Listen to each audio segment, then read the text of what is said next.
የሰው ልጅ አይምሮ በቀን ከ12,000 እስከ 60,000 ሀሳብ ብቻ ያመነጫል። 80% የሚሆኑት ኔጌቲቭ ናቸው። ሉክ እኔ እንደውም ከ60,000 በላይ ነው የኔ ብዬ የማስበው። እኔ በጣም ብዙ ነው የማስበው። ብዙ ኦቨርቲንከር ሻንጣራስ ነኝ እውነቱን ለመናገር ማለት ነው። ግን በህይወቴ ይህንን ጆርናል ባላገኝ ይህን ነገር ባይኖረኝ አይ ቲንክ እስካሁን ድረስ ሰፈር አድርግ ነበር።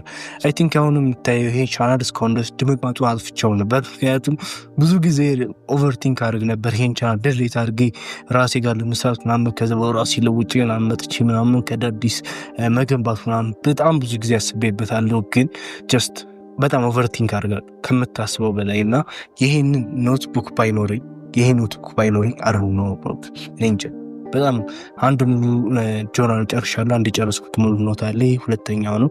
ይሄንን የጨረስኩት ነውና በጣም ጠቃሚ ነው ጆርናል ለህይወት። ይሄ ኮች ሊሆን ይችላል፣ ይሄ ሜንታል ሊሆን ይችላል፣ ይሄ ምርጥ ጓደኛም ሊሆን ይችላል። እና ጆርናል የተጀመረው ደግሞ አሁን በዩቲዩብ ላይ ስላየ አሁን አዲስ የመጡ ስቲቨል ስለ ጆርናል ስለወጡ ይሄ ማለት ጆርናል አዲስ አሁን የመጣ ነው። አዲስ መጥቶ የመሆኑት አይደለም። ጆርናል ከድሮ ጀምሮ ነበር። ማርኩስ አውሬሊየስ የሮም ንጉስ ሲያደርገው ነበር። ከግሪክ ሶክራተስ ነበረው። ኢትዮጵያ ውስጥም ስታይ ኢትዮጵያ ውስጥ የሚገርም ፊሎሶፈር አለ አሁን የማይታወቅ ግን በጣም በአፄ ሲኖስ ዘመን የነበረ ፊሎሶፈር ዘርዓ ያዕቆብ ይባላል። እና አሁን ዘርዓ ያዕቆብ የሚባለው ፊሎሶፈር ለመጀመሪያ ጊዜ ጀስት ራሱን የጠየቀ እኔ ማን ነኝ ብሎ የጠየቀ ሰው ነው። በጣም ድሮ ጊዜ በጣም በአፄ ሲኖስ ዘመን ማለት በጣም አይ ቲንክ ቀኑ ካልተሳሳትኩ እኔ እዚህ ጋር ጉግል ላይ ያስቀምጠዋለሁ። እና በዛ ጊዜ ራሱ እኔ ማን ነኝ የማመልከው አምላክ ማን ነው እያንዳንዱ እምነቶች የጠየቀ ሰው ነው። እና ጆርናሉ ላይ እያንዳንዱ ነገር ይጽፎታል። እያንዳንዱ ሀተታ ዘርዓ ያዕቆብ ብሎ አሁን ድረስ በትልቁ የሚታይ መጽሐፍ ነው። በጣም የሚገርም ሰው ነው። እና አክቹዋሊ ብዙ ብሊፍ የተለያየ ብሊፍ ቢኖረውም ሰውየው አሁን ከባድ አስተሳሰብ ቢኖረውም እስቲ ጆርናሉ አሁን ድረስ ይጠናል እና በጣም አሪፍ ነው። ጆርናል ከድሮ ጀምሮ ከኤንሸንት ጀምሮ የነበረ ነው። እና አሁን አንተ ጆርናል እንዴት ማድረግ እንዳለብን ማታውቅ ከሆነ ዛሬ የምናወራው ጆርናል በጣም አሪፍ ነገር ስለሆነ ማታውቅ ከሆነ ሙሉ ለሙሉ እንዴት ጆርናል ማድረግ እንደሚጀምር ነው። የምታውቀውን አሪፍ ነው፣ ቀጥልበት። የጠቀመም ከሆነ ግን ጆርናል ላይ እንደኔ ደግሞ ሞር አድቫንስ መሆን መሄድ የምትፈልግ ከሆነ ዛሬ እንዴት እንደምጠቀም ይህን ጆርናል እነግርሃለሁ። የመጀመሪያው ሀሳቦችን በሙሉ ዝም ብለን መጻፍ ነው። ግራማቲካሊ እንዳታስብ፣ ምን ነገር እንዳታስብ። ኤቭሪ ታይም ጀስት ኦቨርቲንክ ባረግ ቁጥር ወይም በቃ የሆነ ሀሳብ በተማርክ ቁጥር ሀሳብ ማይምሮ ላይ ባለ ቁጥር ያንን ሀሳብ ጻፈው። ሉክ ኢንተርኔት ላይ የሚሸጠው ነገር ሀሳብህን ነው። ጀስት ሁሉም ሰው የሚያወራው ሀሳቡን ነው። ሀሳቡን ነው የሚሸጠው። ቲክቶክ ላይ ማየ፣ ኢንስታግራም፣ ዩቲዩብ ላይ ሁሉም ቴሌግራም የምታውቀው በሙሉ ሀሳቡን ነው የሚሸጠው። እና አሁን ነው ሀሳብ አሁን የሰው ልጅ ሀሳቡነቱ ሀሳብን አሁን ተመቸው ሀሳብ ነው አሁን ቢዝነስ ራሱ እየሆነ ያለው። እና ሀሳብ በጣም በጣም በጣም ጠቃሚ ነገር ነው። እና ሀሳብህን ማወቅ አለብህ፣ ቻሌንጅ ማድረግ አለብህ። እና ሀሳብህን ሁልጊዜ ሆነ በታይ ጥሩ ሀሳብ መጥፎም ሀሳብ ቢሆን ሁልጊዜ ከእንደ አዲስ ኖት ላይ መጻፍ አለብህ። ቤት ስትሆን ኖትቡክ ማዘጋጀት አለብህ።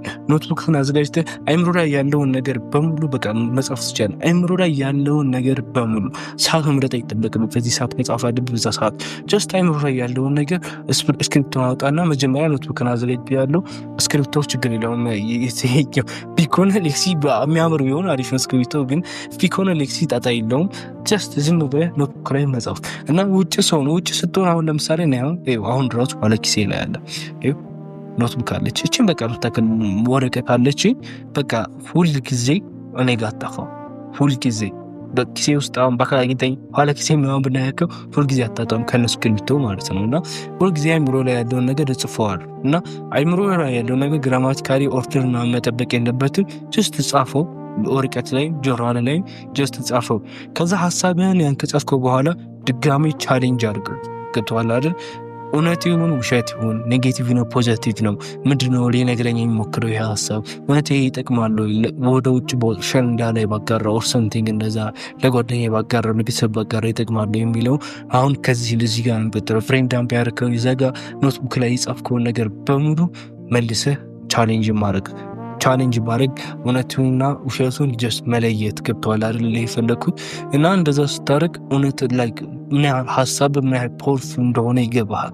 እስካሁን ደስ ጀስት አይምሮህ የሚነል ሲጋ ዝም ብለህ እንደማይጨቀጭቅ ይገባሃል። ኔጌቲቭና ፖዚቲቭን ስላይ ለምሳሌ አሁን የሆነ አዲክሽን ኖርብህ በለና ሱስ ኖርብህ በልና ጀስት ኖትቡክ አውጥተህ ያንን አዲክሽን ያንን ያሲወተቡት ኖትቡክ አውጥተህ በቃ ሚሊዮን አይምሮን በሙሉ ጻፍከውን በል። ከዛ በኋላ ቻሌንጅ ስታደርግ ማስበው ያንን ጽሁፍ ቻሌንጅ ስታደርገው ከዛ በኋላ ራስን ታገኛለህ ማለት ነው። ቻሌንጅ ውስጥ ሆናታም እና ውሸት የሆነውንና የሆነ የተማርክበትን ነገር ከራሱ ጽሁፍ ብዙ ነገር ታገኝበታለህ እና ወደፊትም የወደፊት ልጆችም በእርግጠኝነት ያንተን ጆሮን አሁን እያሳለፍኩ ያለውን ነገር ማወቅ ይፈልጋሉ።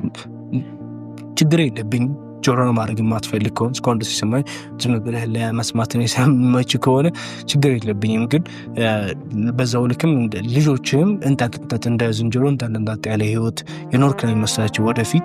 ግን እንደኔ የሆነ ልጆችን ላይክ ምን አይነት እንዳሳለፍክ እያንዳንዷን የህይወት ጉዞ ትራክ አድርገህ ለልጆች ማሳየትን ፈልግ ከሆነ ምግብ ማባት መሆን የምትፈልግ ከሆነ አሁን ያሳለፍከት ያለውን እያንዳንዱ የተመልካት ያለው አይምሮ ላይ ያለውን ሀሳብ እያንዳንዱ ነገር ጆሮ ላይ ብታስቀምጥ ልጆችህ ትልቁ መጽሐፍ አንብብ ያለባቸው እንደውም ያንተ ይሆናል።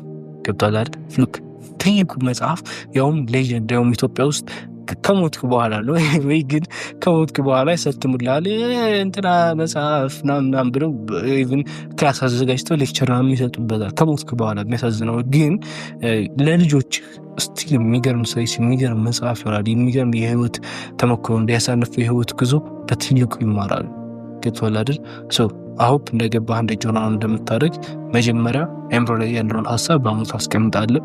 ሁለተኛ መልሰህ ቻሌንጅ ታደርገዋለህ እና በዛ ነው ስትረስን የምታሸንፈው፣ ኦቨርቲንክ ማለት የምታሸንፈው፣ ኤግዛይቲ የምታሸንፈው እንጂ ብዙ ሴሚናር መሄድ ሞቲቬሽን መስዋዕት ምናምን አይደለም። የራስህን ሀሳብ መልሰህ ቻሌንጅ በማድረግ ነው። እኔ ለዚህ ነው አይ ቲንክ ፕሮግራም ላይ ሰልፍ ኢምፕሩቭመንት ፕሮግራም ሸደ ፕሮግራም አለ እና በዛ ውስጥ ፕሮግራም ላይ ሜንተርሺፕ አድርጋለሁ። ፍላጎት ካለ ሊንክ ዲስክሪፕሽን ላይ አለ እና እዚህ ጋር ብዙ ልጆች ጋር እኔ የምጠራው ስትረስድ እንዳይሆኑ በአንድ ጊዜ ሁሉም ነገር አመጋገብ፣ ስፖርት ምናምን በቃ ይህንን መጽሐፍ አንበብ አለባቸው ይህ ሜዲቴሽን ጋር ምናምን በቃ በአንድ ቀን ሁሉ ነገር ሰጣቸው እንዳይጨናነቁ ነው። አሁን በዚህ ማታ ላይ ደግሞ እኔ ጋር እናወራለን ምናምን አምሳቸው እንዳይጨናነቁ ነው። ኦቨርቲክ እንዳያደርጉ ነው እንደዚህ። ከዛ በኋላ ፌድ ሲያደርጉ ያ ነገር መልሰው እንትን ላይ ምንም እንዳልተለወጠ አይነት ስለሚሰማቸው አንዳንድ ጊዜ ኦቨርቲክ እንዳያደርጉ መጀመሪያ የምመክራቸው ጆርናል ያዘጋጅ ሰዓት ነው ካዘጋጅ ሰዓት ምክንያቱም ያ ነገር ነው የሚጠቅመው። ገብቶሃል አይደል?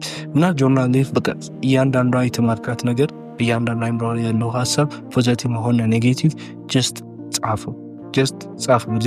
ቀጣይ ቪዲዮ አስፈልገም ሌላ ዩቲዩብ ማየት አይጠበቅብህ።